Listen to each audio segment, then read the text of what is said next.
Hello, continuous natin yung dito sa stoplight. Wala. Tsaga-tsaga lang, no? Yan ang buhay. No? Ito pala yung Saudi yan.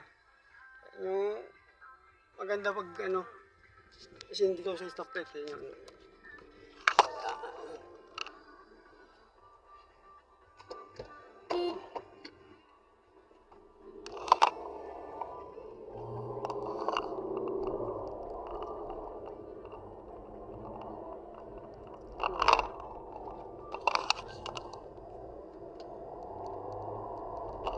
Papakita ko ba na rin sa inyo yung mahirap kaya pag ang nagdadrive is babae, nervyosa masyado, nervyosa. Ayun, no? Papasok tapos di nila alam. Sa awa ng Diyos dito siguro sa start ako mag-drive around taon. Awa ng Diyos siguro mga multa natin. Siguro mga nasa 80 sa Philippine money. Hindi lang ito, paano noon is medyo maganda yung natin. Kita.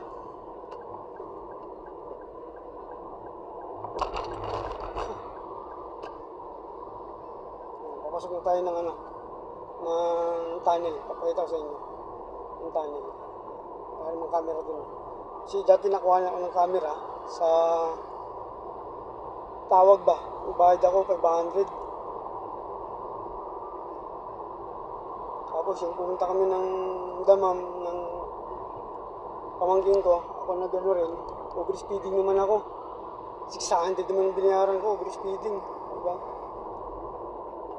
Tapos yung iba rito is yun yung parking ba?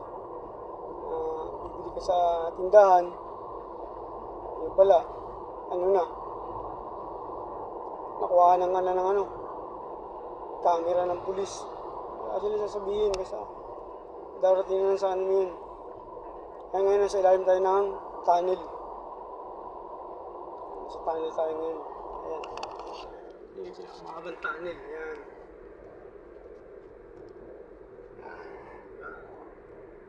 Ang haba to hanggang doon. Ayan.